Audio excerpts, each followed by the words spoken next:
எல்லாருக்கும் பிடிச்சமான ஒரு ரவா லட்டு ரொம்ப ஈஸியாகவும் சிம்பிளாகவும் எப்படி பண்ணுறது அப்படிங்கிறத தான் உங்களோட ஷேர் பண்ண போகிறேன்.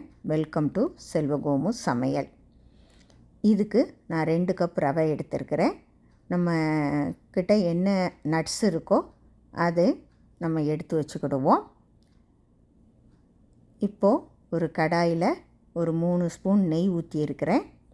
நெய் காஞ்ச உடனே எடுத்திருக்கிற முந்திரி பருப்பு, பாதாம், கிஸ்மிஸ் பழம் இது எல்லாத்தையும் சேர்த்து நல்ல பொன்னிறமாக வறுத்து எடுத்து தனியாக வச்சுக்கிடுவோம்.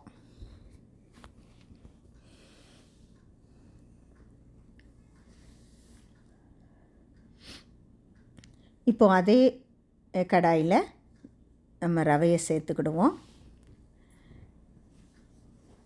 அடி கருகாமல் நெய் தேவைன்னா இன்னும் நம்ம சேர்த்துக்கலாம்.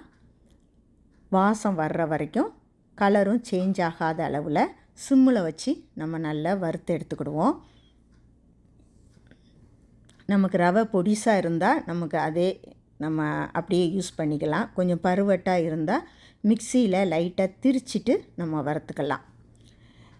இப்போது நம்ம எடுத்துருக்கிற 2 கப்பு ரவைக்கு ஒரு மிக்சி ஜாரில் நான் 1.5 கப்பு ஜீனி எடுக்கேன். உங்களுக்கு இனிப்பு ஜாஸ்தியாக வேணும்னா 2 கப்பு சேர்த்துக்கலாம். சரிக்கு சரி சேர்த்திங்கன்னா இனிப்பு கரெக்டாக இருக்கும். நான் இந்த இனிப்பு போதுங்கிறதுக்காக நான் 1.5 கப் சேர்த்துருக்கிறேன். இது கூட ஒரு ஸ்பூன் ஏலக்காவும் ஒரு சின்ன பிஞ்ச் அளவு சால்ட்டும் சேர்த்து நம்ம திரிச்சிக்கிடுவேன். அதை திரிச்சது ஒரு ஓரத்தில் இருக்கட்டும். இப்போ இதை நல்லா வறுபட்டுருச்சு. இப்போ இது கூட நம்ம வறுத்த முந்திரி பருப்பை சேர்த்துக்கிடுவோம். அது கூட இந்த ஜீனியையும் சேர்த்துருவோம். இப்போ இது எல்லாத்தையும் சேர்த்து ஒன்று போல் கிளறி விட்டுக்கிடுவோம். இப்போ இன்னும் கொஞ்சம் உங்களுக்கு நெய் தேவைன்னா சேர்த்துக்கலாம். எனக்கு போதும். இப்போ லேசாக சுட வச்சு ஆற வச்ச பாலை சேர்த்துக்கிடுறேன். கொஞ்சமாக சேர்த்துக்கிடுறேன். சேர்த்துட்டு இதை உருண்டைகளாக உருட்டி எடுத்துக்கிடுவோம். ஈஸியாகவும் சிம்பிளாகவும் செய்யக்கூடிய ஒரு ரவா லட்டு. நான் இந்த மெத்தடில் தான் இன்றைக்கி பண்ணியிருக்கிறேன். செய்து பாருங்கள். காஞ்ச உடனே உங்களுக்கு கலர் நல்ல ஒயிட் கலர் கொடுத்து வந்துடும். இப்போ ஈரமாக இருக்கிறதுனால இப்படி லைட்டாக தெரியுது.